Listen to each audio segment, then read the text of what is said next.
Already AMD Ryzen 8000G series APU based builds നിങ്ങൾ plan ചെയ്യുന്നുണ്ടെങ്കിൽ ഈ വീഡിയോ മസ്റ്റായിട്ട് കണ്ടിരിക്കണം. ബിക്കോസ് ഇതിലെ ചില കാര്യങ്ങൾ നമ്മൾ എക്സ്പെക്ട് ചെയ്തതുപോലെയല്ല. ഈവൻ AMD ഇത് അനൗൺസ് ചെയ്ത ടൈമിലും നമ്മളോട് ഷെയർ ചെയ്തിട്ടില്ല ഈ കാര്യങ്ങൾ. മോസ്റ്റ്ലി ഇത് നിങ്ങളുടെ ഓവറോൾ PCയുടെ പെർഫോമൻസിനെ എഫക്ട് ചെയ്യുന്ന കുറച്ച് കാര്യങ്ങളാണ്. സോ അതുകൊണ്ട് തന്നെ ഈ വീഡിയോ മസ്റ്റായിട്ട് കണ്ടിരിക്കണം before buying any Ryzen 8000G APUs. You're on Technofactory with me Sumod. തുടങ്ങാം.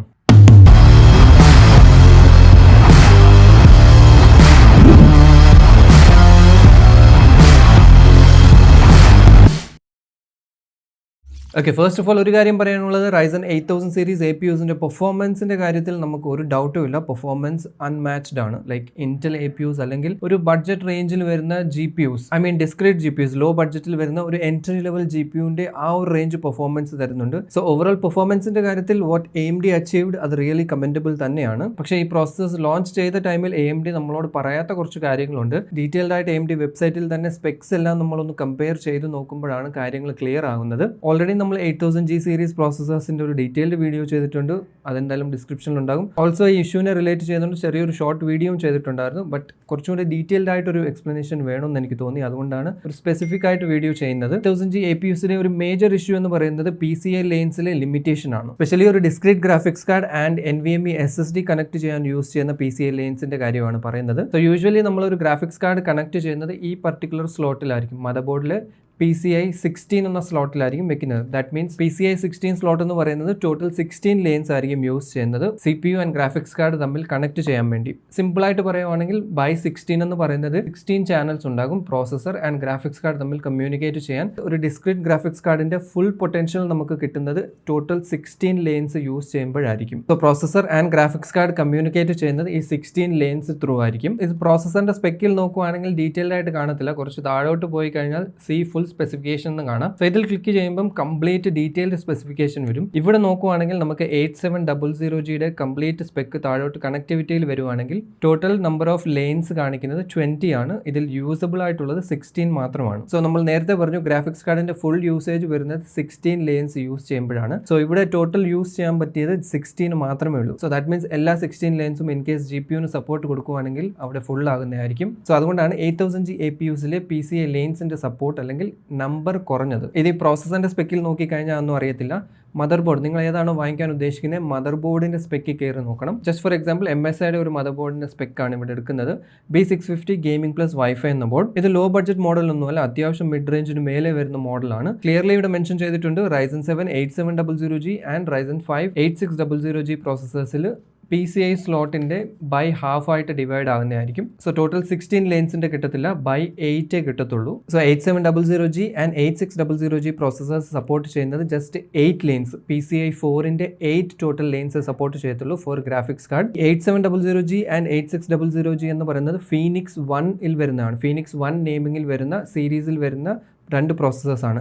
ഇതേപോലെ Phoenix 2 ഉണ്ട്. Phoenix 2 വരുന്നതാണ് Ryzen 5 8500Gയും 8300Gയും. രണ്ടും Ryzen 8000G പ്രോസസ്സേഴ്സ് തന്നെയാണ്, പക്ഷേ രണ്ട് സീരീസിൽ വരുന്നതാണ്. ബിക്കോസ് Phoenix 2 യൂസ് ചെയ്യുന്നത് പുതിയൊരു ആർക്കിടെക്ചർ ആണ്. ഇന്റലിലെ P course and E course പോലെ Zen 4 കോഴ്സും Zen 4C കോഴ്സ്, ഇങ്ങനെ രണ്ട് different types of core architecture ആണ് ഇവിടെ വരുന്നത്. ആൻഡ് ഓൾസോ ഇതിൽ അത്യാവശ്യം നല്ല കേപ്പബിൾ ആയിട്ടുള്ള IGPയും സ്ക്വീസ് ചെയ്തിട്ടുണ്ട്. സോ മേ ബി അതുകൊണ്ടൊക്കെ ആയിരിക്കാം ഈ PCI ലെയിൻസിൽ ഇത്രയും കട്ട് ഡൗൺ വന്നത്.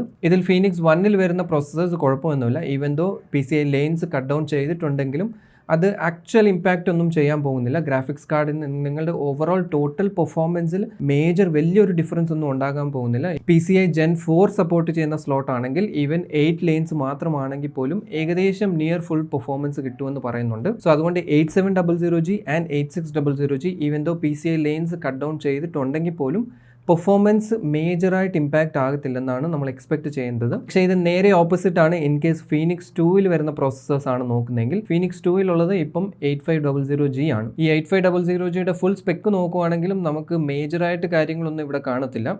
Of course PCI slots total വരുന്നത് കുറഞ്ഞിട്ടുണ്ട്, 14 ഉള്ളൂ.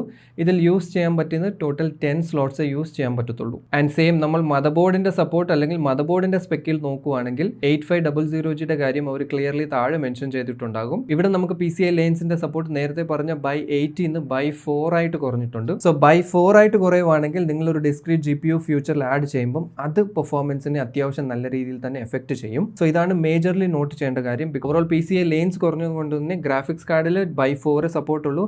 ആൻഡ് ബാക്കി വരുന്നത് ജസ്റ്റ് NVMe SSDക്കാണ് സപ്പോർട്ട് വരുന്നത്. NVMe SSDയുടെയും സപ്പോർട്ട് കുറവായിരിക്കും. അത് മേ ബി നിങ്ങൾ വാങ്ങിക്കുന്ന മദർ ബോർഡും നിങ്ങളുടെ പ്രോസസ്സർ തമ്മിലുള്ള ഒരു കോമ്പിനേഷൻ, അതിൻ്റെ ഫുൾ ഡീറ്റെയിൽഡ് സ്പെക്ക് നോക്കണം. ബിക്കോസ് ഇപ്പോൾ നമ്മൾ ജസ്റ്റ് എക്സാമ്പിളായിട്ട് നോക്കിയ MSI ബോർഡിൻ്റെ സ്റ്റോറേജിലെ സ്പെക്ക് നോക്കുവാണെങ്കിലും ഇവിടെയും ഒരു കാര്യം മെൻഷൻ ചെയ്തിട്ടുണ്ട്. ഈ മദർ ബോർഡിൽ 2 M.2 സ്ലോട്ട്സ് ആണ് വരുന്നത്.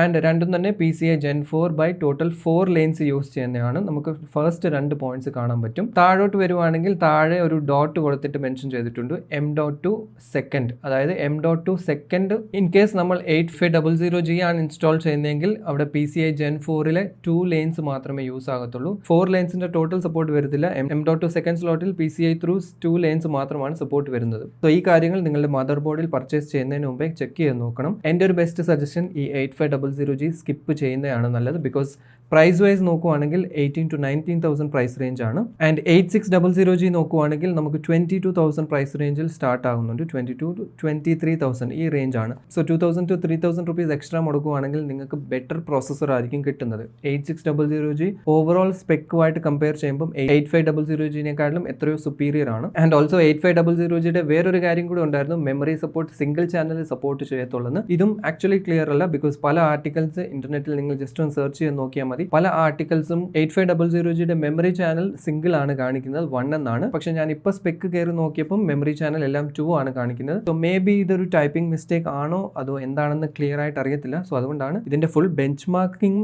അങ്ങനെ എന്തെങ്കിലും ആരെങ്കിലും ചെയ്യുന്നുണ്ടെങ്കിൽ അത് വന്നാലായിരിക്കും ബെറ്റർ നമുക്ക് ഐഡിയ കിട്ടത്തുള്ളൂ. AMDയുടെ വെബ്സൈറ്റിൽ എന്തായാലും അവർ അപ്ഡേറ്റ് ചെയ്തിട്ടുണ്ട്. സോ മേ ബി അതൊരു ജസ്റ്റ് ടൈപ്പിംഗ് മിസ്റ്റേക്ക് ആയിരിക്കാം. എന്തായാലും അതും നിങ്ങളൊന്നും മൈൻഡിൽ വെക്കുന്നത് നല്ലതായിരിക്കും. സോ ഓവറോൾ Ryzen 8000G സീരീസിൽ ഇപ്പം മാർക്കറ്റിൽ വന്ന 3 പ്രോസസ്സേഴ്സിൽ ഞാൻ 2 എണ്ണം മാത്രമേ റെക്കമെൻഡ് ചെയ്യുന്നുള്ളൂ. 8700Gയും Ryzen 5 8600G. പിന്നെ ഒരു കാര്യം കൂടി ഉണ്ട്, ഇത് ഞാൻ എല്ലാവർക്കും റെക്കമെൻഡ് ഒന്നും ചെയ്യുന്നില്ല. ബിക്കോസ് പ്രൈസ് പോയിന്റ് നോക്കുവാണെങ്കിൽ ഒരു ഇച്ചിരി കൂടുതലാണ്. ഈ 2 പ്രോസസ്സേഴ്സ് വെച്ച് അത്യാവശ്യം നല്ലൊരു ഫ്യൂച്ചർ അപ്ഗ്രേഡബിൾ ആയിട്ടുള്ള ഒരു PC നമ്മൾ ഇപ്പോൾ ബിൽഡ് ചെയ്യുവാണെങ്കിൽ Ryzen 5 8600G വെച്ചിട്ടാണെങ്കിൽ ഒരു 56,000-57,000 റേഞ്ച് സ്റ്റാർട്ടിംഗ് ബഡ്ജറ്റ്. പിന്നെ Ryzen 8700G വെച്ചാണെങ്കിൽ 69,000-70,000 റുപ്പീസ് ആകും. എൻട്രി ലെവൽ സ്റ്റാർട്ടിംഗ് ബിൽഡ്സ് ആണ് ഞാൻ പറയുന്നത്. സോ ഓവറോൾ ടോട്ടൽ അങ്ങനെ നോക്കുമ്പോൾ ഈ പ്രൈസ് ആണ് വരുന്നത്. സോ ഈ പ്രൈസ് റേഞ്ചിൽ എന്തായാലും നമുക്കൊരു full PC with a decent GPU build ചെയ്യാൻ പറ്റും. സോ ഇതെല്ലാവർക്കും ഞാൻ റെക്കമെൻഡ് ചെയ്യുന്നില്ല. ഇൻ കേസ് നിങ്ങൾ ഫ്യൂച്ചറിൽ ഒരു നല്ല PC ബിൽഡ് ചെയ്യാൻ നോക്കുന്നുണ്ട്, നിങ്ങൾക്ക് ഏറ്റവും ലേറ്റസ്റ്റ് ഒരു പ്രോസസ്സർ വേണം. Ryzen 8000 സീരീസിലെ ഈ 2 പ്രോസസ്സേഴ്സ് അല്ലെങ്കിൽ ഈ 3 പ്രോസസ്സേഴ്സ് കമ്പാരിറ്റീവ്ലി അഡ്വാൻസ്ഡ് പ്രോസസ്സേഴ്സ് ആണ്. Ryzen 7000 സീരീസിനെക്കാളും പവർഫുൾ പ്രോസസ്സേഴ്സ് ആണ്. ബിക്കോസ് ഇതിലെ iGPU കമ്പാരിറ്റീവ്ലി പവർഫുൾ ആണ്. സോ ഇപ്പോൾ നിങ്ങളൊരു 8000 സീരീസിൻ്റെ APU യൂസ് ചെയ്തുകൊണ്ട് ഒരു നല്ലൊരു ഫ്യൂച്ചർ PC കേപ്പബിൾ ആയിട്ടുള്ളൊരു ഫ്യൂച്ചർ PC നിങ്ങൾ സ്ലോലി അപ്ഗ്രേഡ് ചെയ്ത് വരാനാണ് പ്ലാൻ എങ്കിൽ നിങ്ങൾക്ക് ഈ സീരീസ് അല്ലെങ്കിൽ 8000 പ്രോസസ്സേഴ്സ് എടുക്കാം. അതല്ല ഇപ്പം നിങ്ങൾക്ക് ഒരു PC വേണം gaming or editing what ever it is, നിങ്ങൾക്ക് ഇപ്പോൾ നല്ലൊരു PC വേണമെന്നുണ്ടെങ്കിൽ 60,000 to 70,000 മുടക്കി ഈ 2 APU ബേസ്ഡ് ബിൽഡ്സ് ചെയ്യുന്നതിൽ നല്ലത്. നമുക്ക് അത്യാവശ്യം നല്ല കേപ്പബിൾ GPU വെച്ചിട്ടുള്ള builds or even used GPU വെച്ചിട്ടുള്ള ബിൽഡ്സ് ഈ റേഞ്ചിൽ ഈസിലി ചെയ്യാൻ പറ്റും. സോ അങ്ങനെ ഉണ്ടെങ്കിൽ ആ ഓപ്ഷനാണ് ബെറ്റർ. ബട്ട് നേരത്തെ ഞാൻ പറഞ്ഞ പോലെ നിങ്ങൾ ഇൻ കേസ് ഫ്യൂച്ചറിലേക്ക് ഒരു PC ആണ് നോക്കുന്നത്, എന്തോ പ്രൈസ് പോയിന്റ് കുറച്ച് കൂടുതലാണ്, നിങ്ങൾക്ക് അത് അഫോർഡ് ചെയ്യാൻ പറ്റും, നിങ്ങളുടെ ആ ഒരു ബഡ്ജറ്റിൽ വരുന്നുണ്ട്, നിങ്ങളുടെ ഒരു എയിം അങ്ങനെയാണെങ്കിൽ ഓക്കെ ആണ്. So overall AMD Ryzen 8000G APUസിൽ റെക്കമെൻഡ് ചെയ്യുന്ന 2 APUs മാത്രമാണ് Ryzen 5 8600G and Ryzen 7 8700G. ഈ 2 പ്രോസസ്സേഴ്സ് ബേസ്ഡ് 2 സ്പെക്സ് ആണ് ഞാൻ കാണിച്ചേക്കുന്നത്. ഇതിൽ alterations or what ever customisations നിങ്ങളുടെ പ്രിഫറൻസ് പോലെ ചെയ്യാം. പിന്നെ ഇതിൽ താഴെ നോക്കുന്നുണ്ടെങ്കിൽ എന്തായാലും നമുക്ക് ഇപ്പോൾ ഉള്ളത് ഏറ്റവും ബെസ്റ്റ് Ryzen 5 5600G ബേസ്ഡ് ആണ്. സോ 5600G ഇപ്പോഴും അത്യാവശ്യം കുഴപ്പമില്ലാതെ യൂസ് ചെയ്യാൻ പറ്റിയതാണ്. നിങ്ങൾക്കൊരു ഏറ്റവും ലോ ടു മിഡ് റേഞ്ചിൽ ഒരു PC നോക്കുന്നുണ്ട്, 30,000 to 32,000 റേഞ്ചിൽ Ryzen 5 5600Gയുടെ ഈ സ്പെക്ക് നിങ്ങൾക്ക് നോക്കാം. മദർ ബോർഡും നിങ്ങളുടെ ചോയ്സ് ആണ്. ഞാൻ ഏറ്റവും ബഡ്ജറ്റ് ഫ്രണ്ട്ലി ആയിട്ടുള്ള ഒരു പ്രൈസ് വരാൻ വേണ്ടിയാണ് B450 യൂസ് ചെയ്തത്. ബഡ്ജറ്റ് ഉണ്ടെങ്കിൽ B550 പോകാം. SSD നിങ്ങളുടെ ചോയ്സ് ആണ്, ക്യാബിനറ്റും നിങ്ങളുടെ ചോയ്സ് ആണ്. പവർ സപ്ലൈയും ഞാൻ ബേസിക് 450 വാട്ട്സിൻ്റെ ഇട്ടിട്ടുള്ളൂ. ഫ്യൂച്ചർ GPUs അപ്ഗ്രേഡ് ഉണ്ടെങ്കിൽ അതിനനുസരിച്ച് നിങ്ങൾക്ക് പവർ സപ്ലൈയും ഹയർ നോക്കാം. സോ ഓവറോൾ എന്തായാലും AMD Ryzen 8000G APUസിനെ കുറിച്ച് 1-2 അപ്ഡേറ്റ്സ് വന്നത് പറയാനുള്ളത് ഇതൊക്കെയായിരുന്നു. ഇതിൻ്റെ അൺഫോർച്ചുനേറ്റ്ലി ടെസ്റ്റഡ് വീഡിയോസ് ഒന്നും ഞാൻ കണ്ടിട്ട് കിട്ടിയില്ല. ലൈക്ക് ഈ PCI ലെയിൻസിൻ്റെ ഡിഫറൻസിൽ എന്തെങ്കിലും അങ്ങോട്ട് വേരിയേഷൻസ് വരുന്നുണ്ടോ, അങ്ങനെ എന്തെങ്കിലും വന്നായിരുന്നെങ്കിൽ നമുക്ക് കുറച്ചുകൂടി ഹെൽപ്ഫുൾ ആയേനെ. സോ എനിവേസ് ഇന്നത്തെ വീഡിയോയിൽ ഇത്രയേ ഉള്ളൂ. Hope you like it. Video ഇഷ്ടപ്പെട്ടാൽ ലൈക്ക് ചെയ്യാം, ഇല്ലെങ്കിൽ ഡിസ്ലൈക്ക് ചെയ്യാം. PC ബിൽഡ്സ് ആവശ്യമുണ്ടെങ്കിൽ you know where to contact me. അടുത്തൊരു വീഡിയോയിൽ കാണാം. Till then be positive and stay happy.